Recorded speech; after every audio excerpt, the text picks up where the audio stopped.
Kana wajjin wal qabsiisee yaadanii kaasuu barbaadu taabonni kakuu moofaa kun amma afeeramoo yookaan afeera jechuu hin dandeenya mana kiristaanaa keessatti moo jira jechuu dandeenya. Kanaafuu taabonni kakuu haaraa sun amma fayyada jechuu hin dandeenya. Maal jechuudha? Sirni qulqulluu sirni waaqeffannaa kakuu moofaa darbeera jechuudha. Akka nuti Kiristoosin dhoskinetti taabota akka nuti waaqessinutti akka nuti Kiristoosin hin beekne taabota qofa beeknutti. Namoonni alarraa taabonni sirriidha akka nuuf dubbatan eeguun qabnu. Yesus Kristos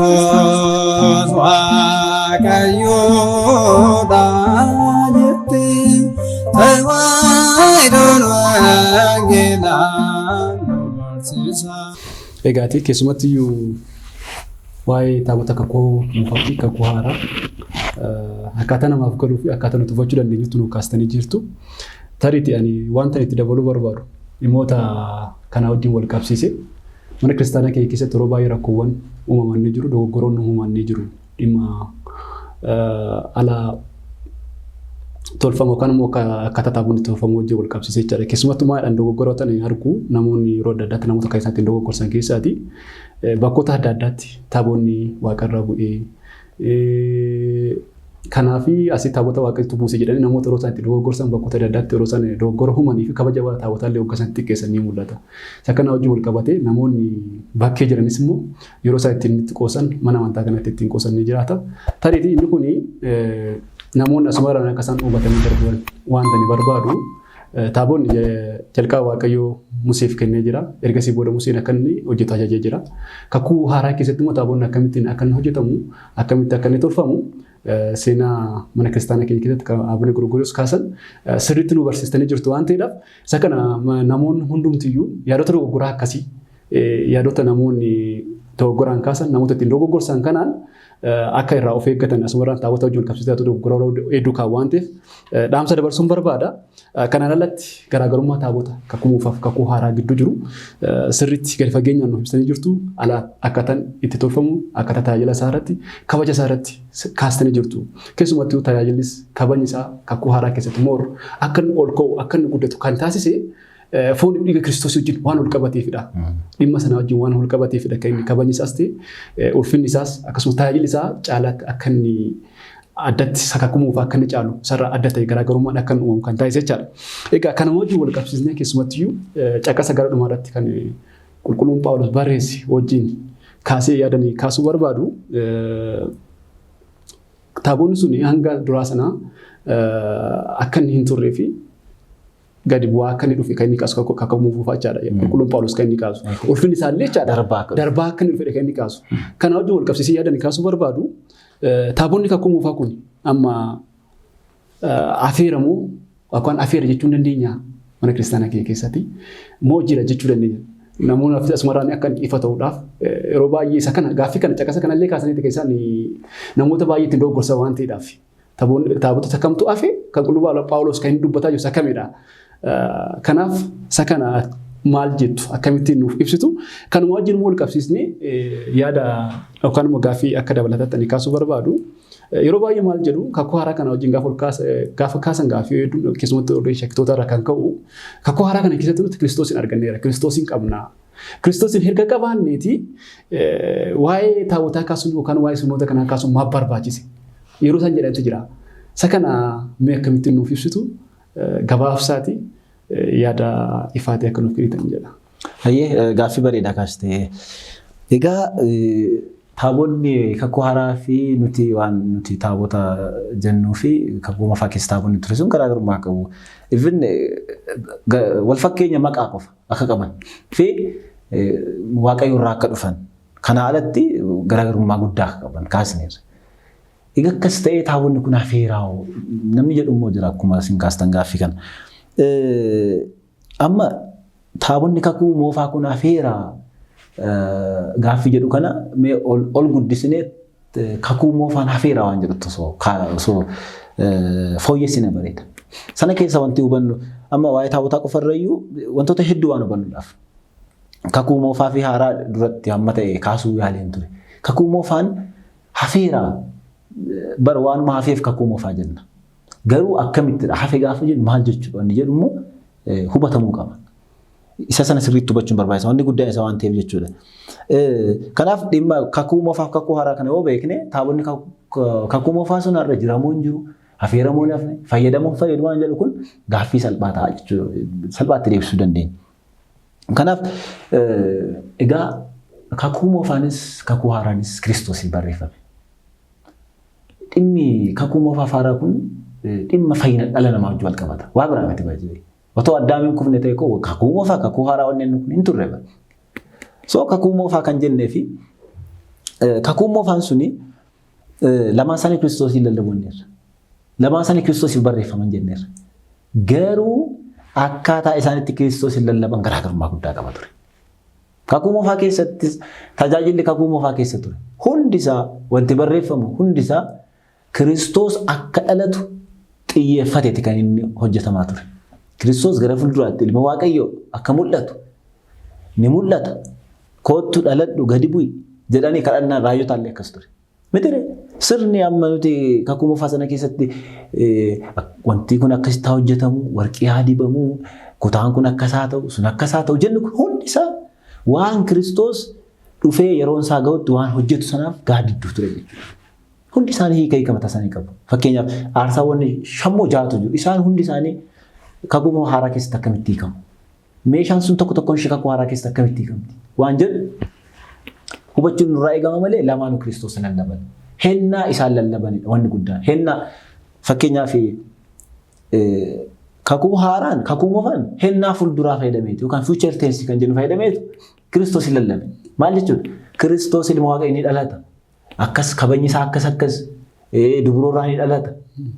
Maqaan isaa dinqii waaqa kan ta'e waaqa dhugaa abbaa bara baraa akkasitti kaasaa ture. Kakuu moofaa jechuudha. Isa booda kakuu moofaa kun gaaddidduu ta'ee ture Kiristoos dhufee dhalate. Wanti kakuu moofaa keessatti barreeffame hundisaa Kiristoos raawwate jechuudha. Kanaaf ani seerotaa fi raajota diiguuf hin dhufne raawwachuuf hin dhufne malee jedhamti Kiristoos.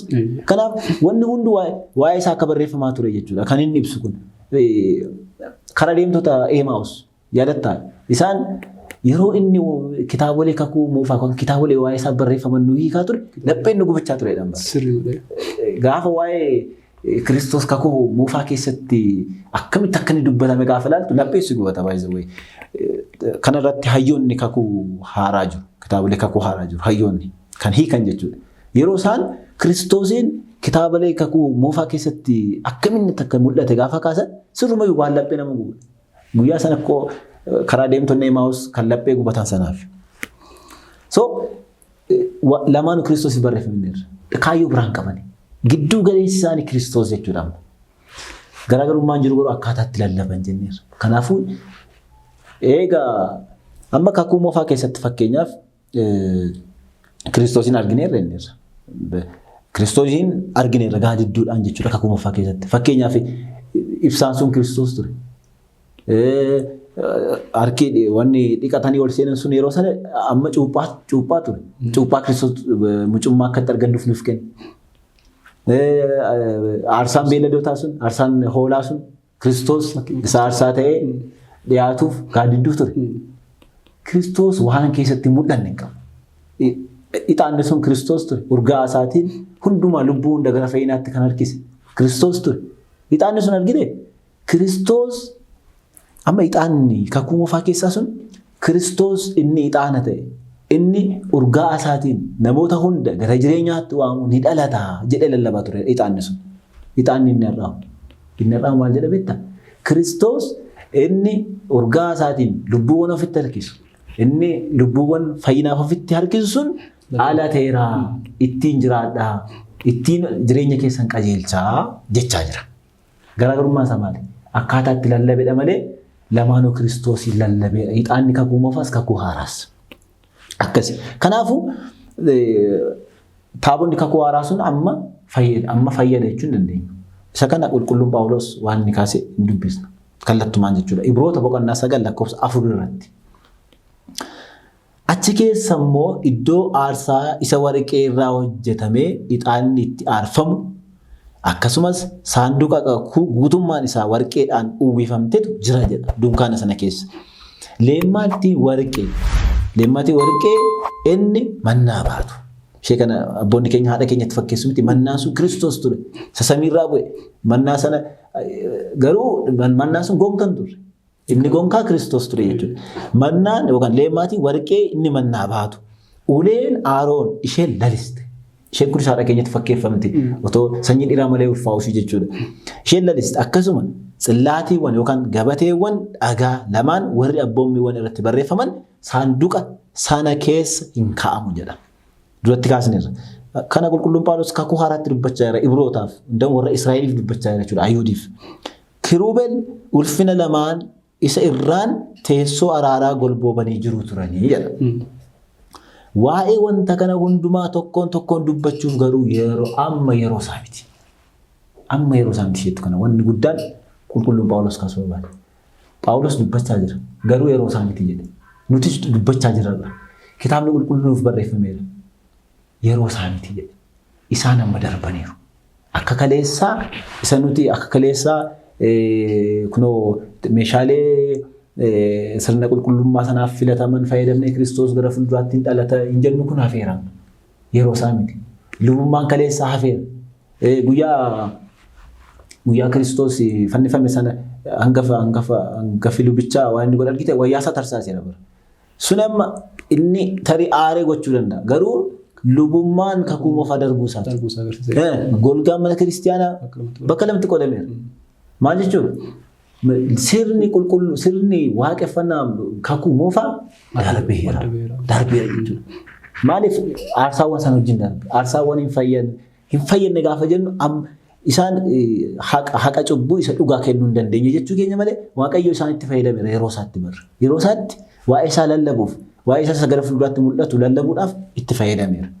Yeroo fisaa ta'u malee yeroo sana lamxii irraa fayyaa turaniiru. Garuu immoo garbummaa seexanaa jalaa nama baasuu hin dandeenye aarsaan sun. Kanaaf yeroo isaa amma yeroo isaa miti jedheera. Amma yeroo isaa ibsaa sana fayyadamtee yerootti Kiristoos hin lallabdudha. Amma yeroo isaa ixaana sana fayyadamtee yerootti Kiristoos hin lallabdudha. Kanumaan wal qabsiistee kanatti kaastee immoo jira. Egaa wanti guddaan nuti kakuu moofaatti nu hidhee amma Kiristoosiin keessatti argineerra jechuudha. Eega arganne yoo dhiisne jechuu danda'u. Yoo dhiisne jechuu danda'u ammoo. Amma yoo dhiisne kan jedhuufi kakuu moofaanis kakuu haaraanis Kiristoosiin lallabuu isaanii beekta taanaan yoo dhiisne jettee salphaatti dubbachuu hin dandeessu. Maaf dhiista?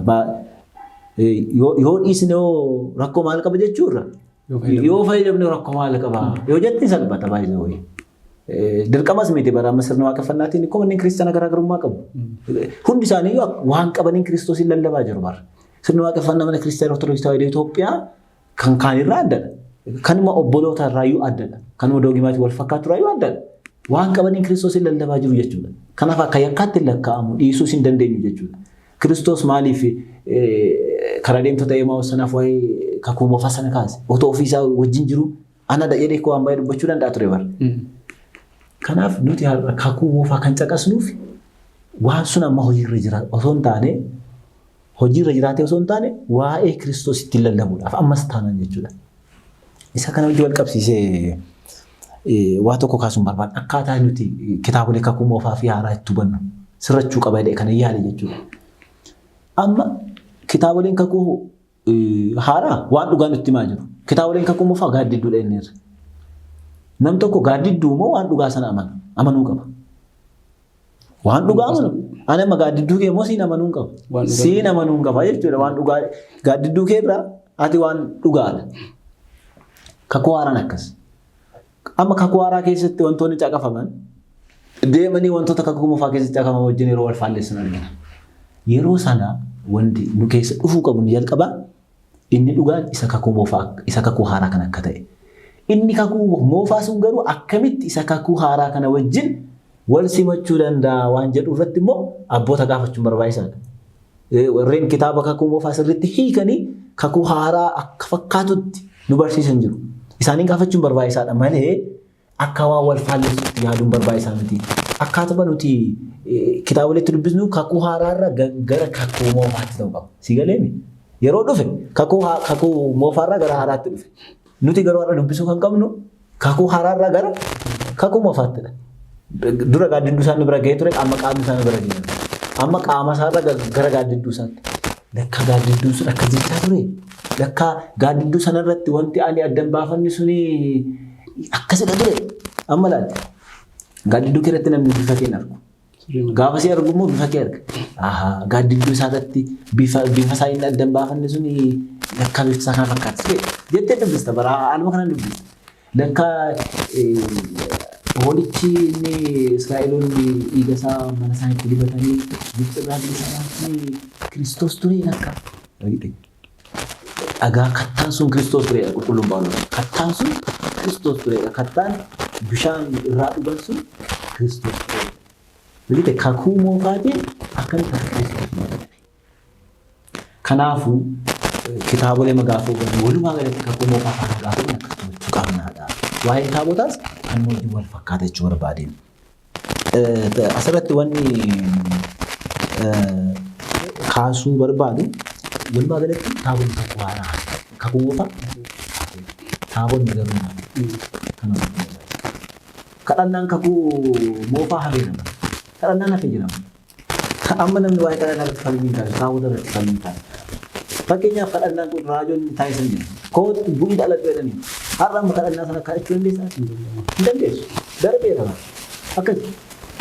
Taabonni sun sirriidha yeroo sana hafuuraan waaqayyoo irra bulee itti dubbachaa ture.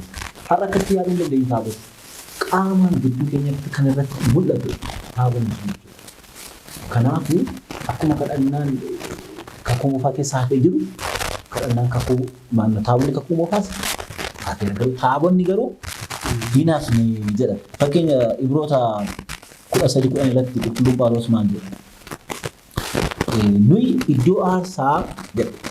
Nuyi iddoo aarsaa warri godoo sana keessa hojjetan irraa nyaachuun kan namni hin qabnaa jedha. Kun maaliif isaa? Iddoo aarsaa qabna. Garuu warri godoo sana keessa warri dukkaanitti sana keessa tajaajilaa turan irraa nyaachuu hin danda'an jedha. Maaliif? Isaan fayyinni isaaniif hin barbaachisu. Kiristoos luboota kakuu moofaa sanaaf hin dhalanne jechuudha. Akkas jechuun miti.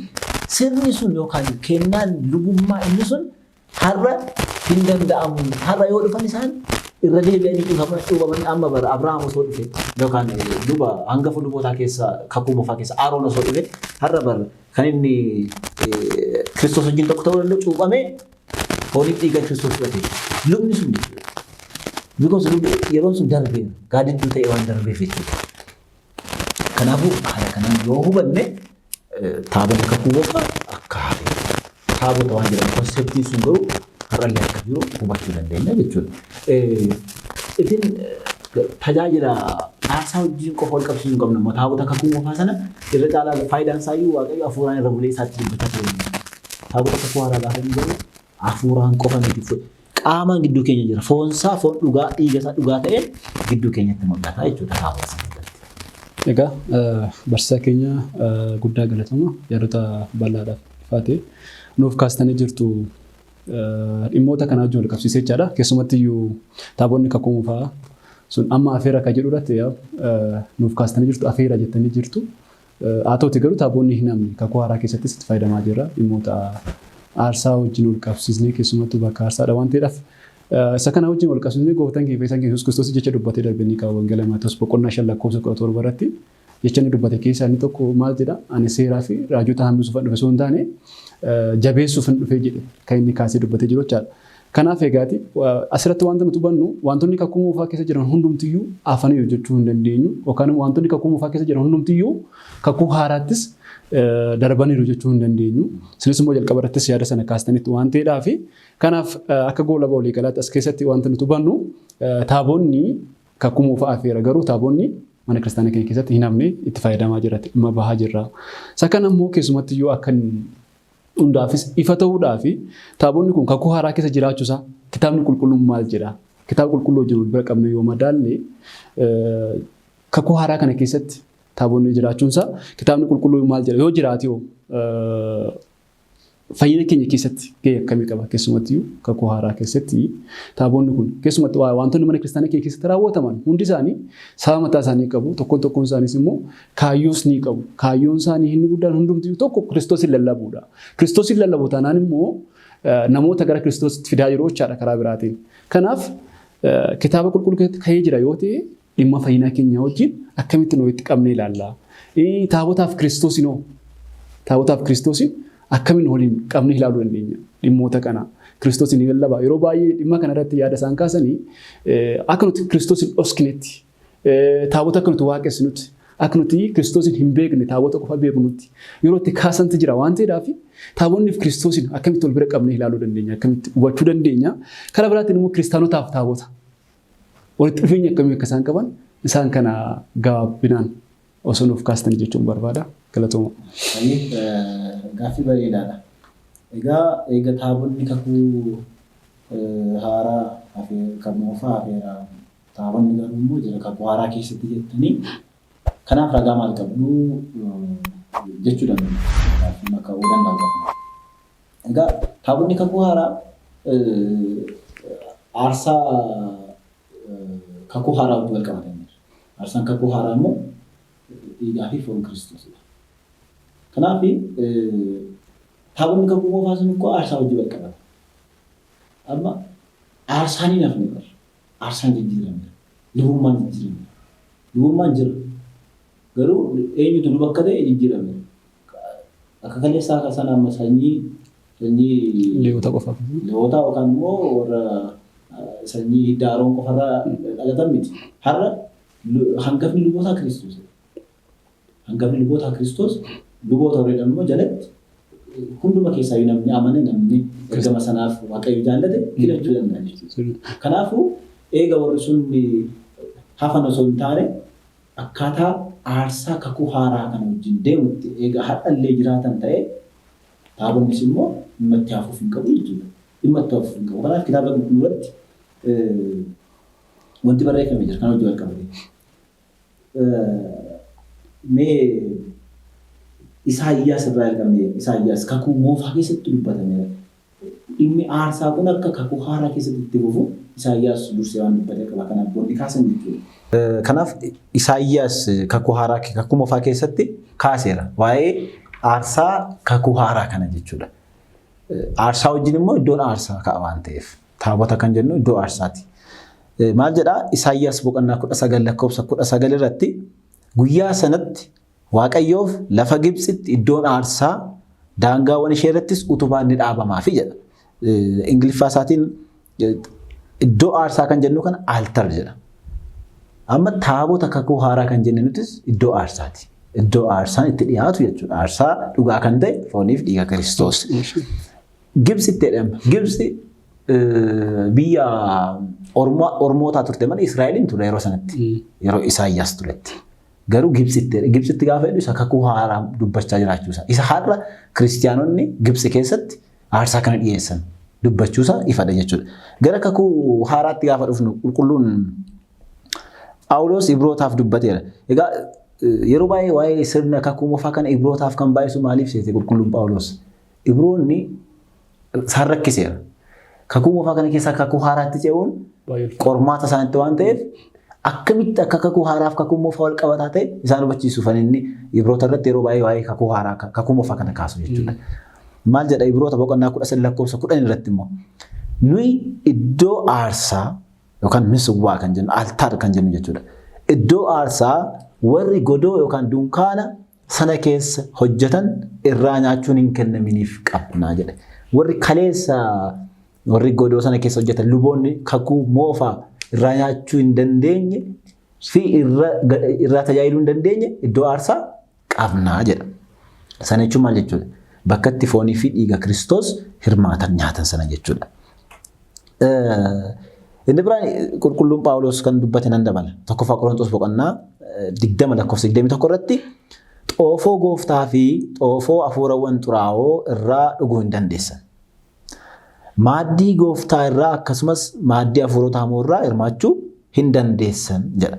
Egaa maaddii kan jedhu kan teebil jedha jechuudha. Teebil yookaan altar teebil waan xoofoo wayii irratti dhiyaatu waan aarsaa wayii irratti dhiyaatu jechuudha akka qulqulluun Phaawulos kaasetti jechuudha. Kanaafuu egaa taabonni kun iddoo aarsaa yookaan immoo teebilii yookaan minjaala aarsaan dhugaa kakuu haaraa fooniif dhiigni Kiristoos irratti dhiyaatu ta'ee aarsaa qabna kan jedhe qulqulluun Phaawulos kanadha. Sababni isaa kiristaanonni jalqabaa kaasanii bu'uuruma Kiristoos sirna sana hundeessee jechuudha. Bu'uuruma inni guyyaa kamisaa galgala sirna sana hundeesseen dhiigaa foon Kiristoos fudhachaa turaniiru. Tarii akka har'a akkasitti qindaa'ee mana kiristaanaa addatti hojjetamee sirni kun gaggeeffamuu dhiiseedha ta'uu danda'a. Garuu mana namaattis ta'u yeroo sana maaddii walii hirmaachaa turaniiru. Maaddiin sun aarsaa sana ture jechuudha. Kanaafuu maaddii sana qabu maaddii dhiigaa foon Kiristoos irraa nyaatan akka qabaachaa turan qulqulluun Phaawulos kaasee jira jechuudha. Booda immoo akkaataa manni kiristaanaa bilisummaa argachaa deemteen fudhatamummaa addunyaa kanarratti qabaachaa deemteen immoo manni kiristaanaa haala gaariitiin qindaa'ee immoo akka har'a amma argaa jirru kanatti manni kiristaanaa keessatti bakki aarsaa haala kabaja qabuun hojjetamaa dhufe jechuudha. Tole egaa walumaa galatti kakuu haaraa keessallee akka jiru kitaabni kakuu haaraa nutti himaa jechuudha aarsaan. Irra caalaa garuu wanni asitti hubatamuu qabu taabonni jiraachuusaaf kan bu'uura nuu ta'e aarsaa sanadha.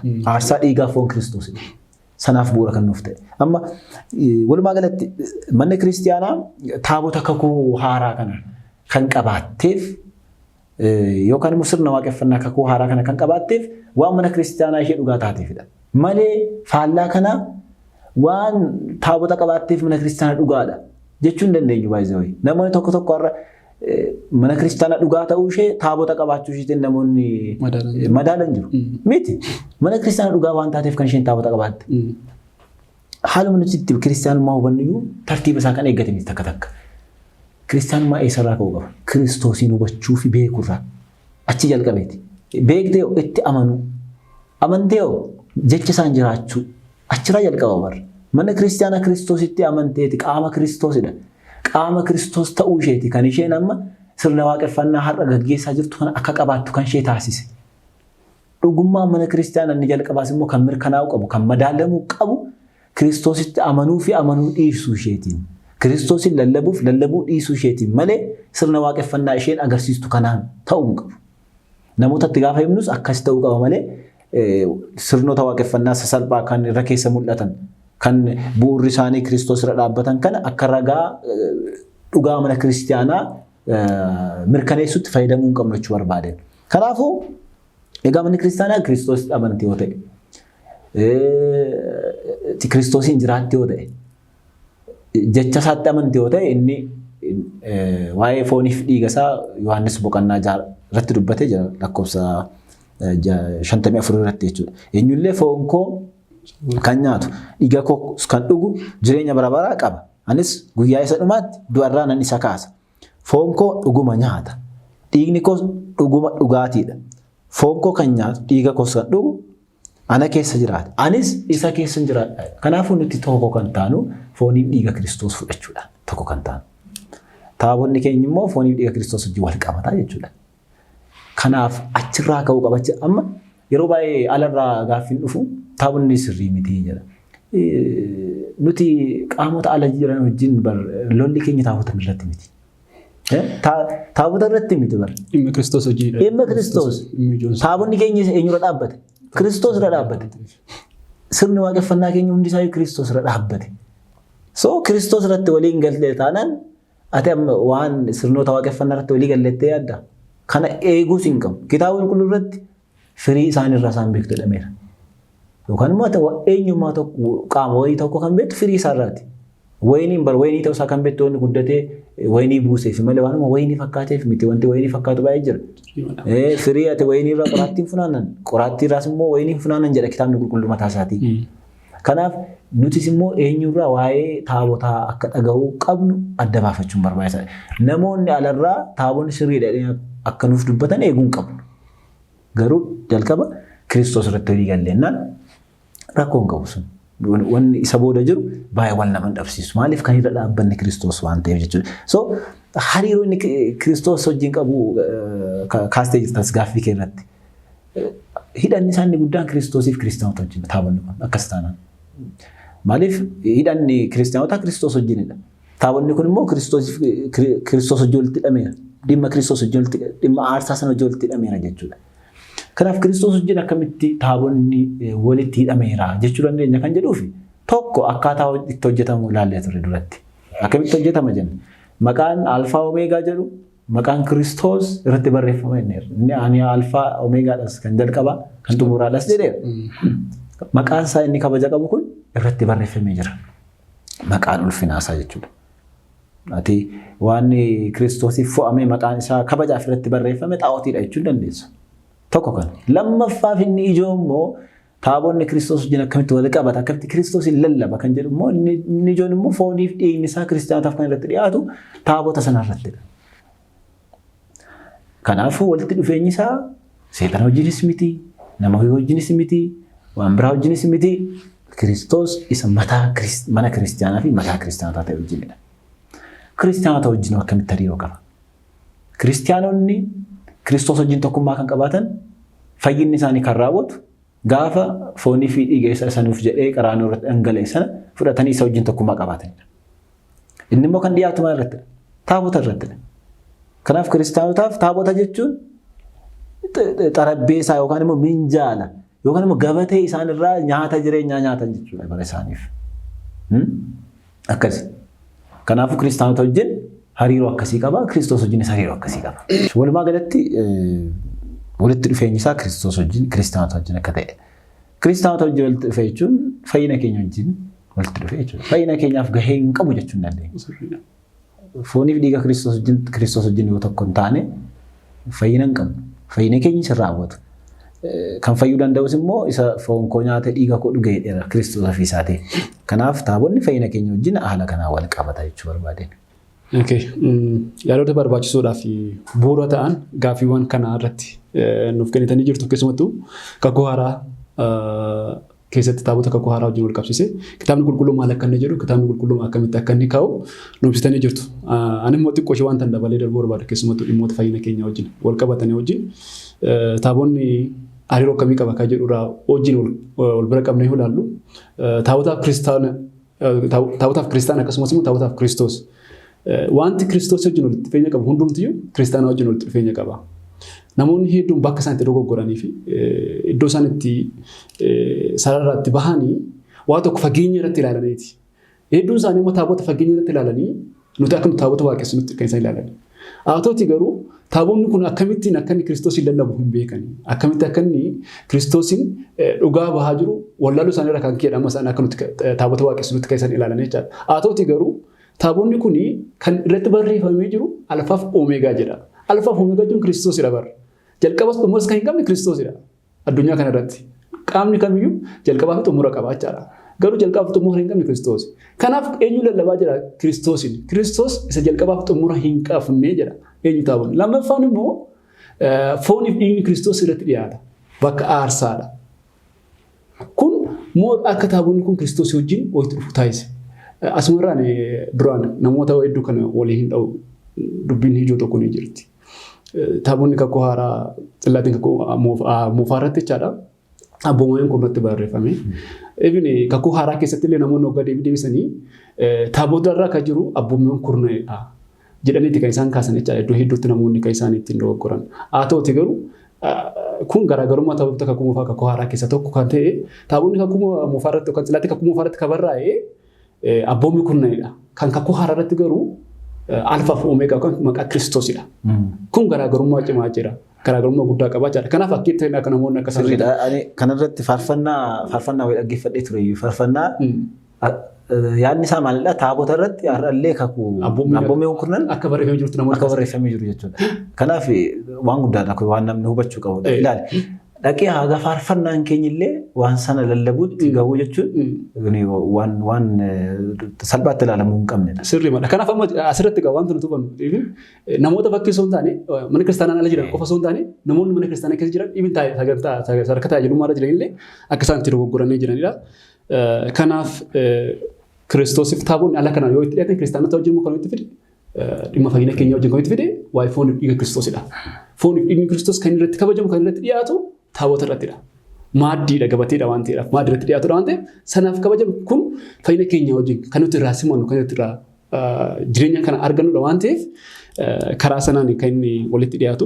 Asumarraatti egaa namoonni baay'een gaaffii isiniif kaasuu barbaadu dhimma taabota kana wajjin. Taabonni kuni ammas namoonni hedduu itti dogoggoru asittis hin dogoggoru. Mana kiristaanaa Ortodoksii Tawaahidoo qofaa keessatti argamteedha. Dhuguma kun mana kiristaanaa Ortodoksii Tawaahidoo Itoophiyaa qofatu taabota qabaa? Yoo akkas ta'e wanti kanaan dura kaasnee hojii wanta ulfaalleessu qaba waan ta'eedhaaf. Hiika masaadhaa yookaan immoo ibsa taabota kakuu haaraa keessatti caqasa irratti kaasnee hojii ulfaalleessa waan ta'eef mana kiristaanaa Ortodoksii Tawaahidoo qofa qabamu warreen kaanillee qabu. Warreen Ortodoksii isaa ta'anii warreen obboleewwan shanan jechaadha. Isaanis haa ta'anii kaanis qabu. Isa kanarratti maal jettu? Tole gaaffii bareedaadha.